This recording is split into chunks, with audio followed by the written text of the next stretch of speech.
Hello everyone, আসসালামু আলাইকুম। আমি আছি আমার শ্বশুরবাড়িতে অ্যান্ড আজকে আমার শ্বশুরবাড়ির তৃতীয় দিন। সো বাড়িতে এখন কেউ নাই।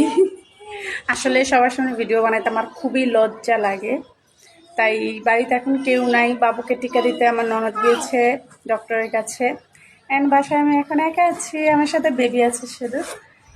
সো ভাবলাম তোমাদের সাথে একটি ভিডিও শেয়ার করে ফেলি, যেহেতু আজকে কালকে কোনো ভিডিও শেয়ার দিতে পারিনি। সো যাই হোক, শ্বশুরবাড়িতে কার দিন কেমন কাটে সেটা অবশ্যই কমেন্ট করে জানাবো। আমার দিন মোটামুটি ভালোই কাটে বলা যায়, তবে শ্বশুরবাড়ি ভাই দু একটা কথা তো হজম করতেই হবে।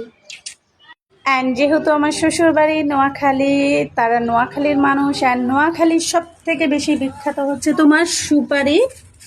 এই যে সুপারি অ্যান্ড হচ্ছে তোমার নারকেলের জন্য।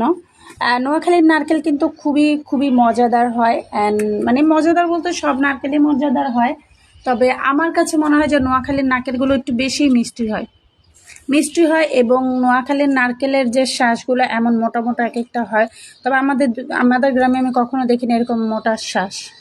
অ্যান্ড ওই যে দেখো পাশের বিল্ডিংয়ে লেবু হয়েছে, অনেকগুলো লেবু হয়েছে মাশাআল্লাহ। আসো আসো আসো। তো এই তো এভাবেই চলতেছে দিনকাল, পুরো বাসা খালি, আমি একাই আছি। এই দেখো বাবু এখানে পিলো এনে ফেলছে। অ্যান্ড চলো তোমাদেরকে আরও একটি সুন্দর জিনিস দেখাই, যেটা আমার ননাসের মেয়ে করছে। তো ওইটা হচ্ছে ও খুব ভালো আর্ট করতে পারে। সো তোমাদেরকে দেখে কি কি আর্ট করছে। ও অনেক সুন্দর সুন্দর আর্ট করতে পারে। দেখো ও প্রত্যেকটা মেইন এরকম সুইচের সামনে এইভাবে আর্ট করছে, এভাবে গাছ আর্ট করছে। এটা দেখতে খুবই সুন্দর লাগে, মার্শাল্লাহ অনেক সুন্দর হয়েছে না? তোমরা অবশ্যই কমেন্ট করে জানাবা। তোমাদেরকে আরও একটা দেখাচ্ছি। প্রত্যেকটা সুইচ বোর্ডের সামনে ও এত সুন্দর করে আর্ট করছে, মার্শাল্লাহ একদম মানে সুইচ বোর্ডে কেমন খালি খালি লাগতেছিল, এখন অনেক কিউট লাগে, তাই না? আরও অনেকগুলো আছে, আমি তোমাদেরকে দেখাচ্ছি। এরকম অনেক অনেক আর্ট করছে ও। তো আমি তোমাদেরকে দেখাচ্ছি। এখানে আরেকটা আছে, এটা অনেক সুন্দর। দেখো এখানে আবার পাখির বাসাও বানাইছে। এটা অনেক বেশি সুন্দর হয়েছে, তাই না বলো? তো তোমাদের মধ্যে কে কে এরকম ভালো আর্ট করতে পারো অবশ্যই জানাবা। যেহেতু আমাদের বাংলাদেশে কোনো আর্ট বা কোনো আর্টিস্টদের তেমন দাম দেওয়া হয় না, তাই হয়তো বা তেমন এটা নিয়েও আগে বাড়তে পারবে না। তবে যদি বাংলাদেশে আর্টটাকে তেমন মূল্যায়ন করা হতো, হয়তো বা ও এই প্রফেশনেই থাকতো। তবে ও এখনো ছোট, মাত্র ক্লাস 9-এ পড়ে। সো ইনশাল্লাহ বড় হয়ে অনেক বড় হবে, দোয়া করে ওর জন্য, অনেক ভালো থাকুক। এইভাবে প্রত্যেকটা দেয়ালও খুব সুন্দর করে সাজাইছে। অ্যান্ড এইখানে আরো অনেকগুলো আছে। এখানে দেখা একটা বাবুই পাখি বাসা।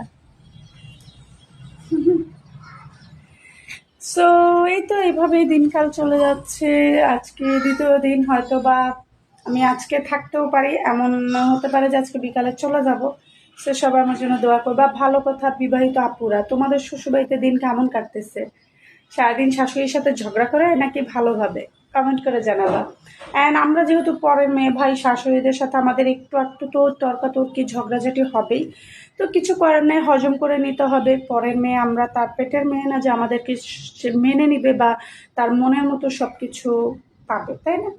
অ্যান্ড আমাদের মায়েরা, ধরো আমরা যদি তাদের মনের মতো কোনো কিছু নাও করি, তো আমাদের মায়েরা একটা ধমক দিবে, দুটা ধমক দিয়ে ভুলে যাবে। কিন্তু যেহেতু তুমি পোলার বউ, ছেলের বউ, সেহেতু তোমার ভুল মানে তুমি ছেলের বউ মানে তোমার কোনো ভুল হতে পারবে না, মানে তোমার সব কিছু পারফেক্ট হতে হবে। যাই হোক, বিদায় নিচ্ছে আজকের মতো। সবাই ভালো থাকবেন। আল্লাহ হাফেজ, আসসালামু আলাইকুম।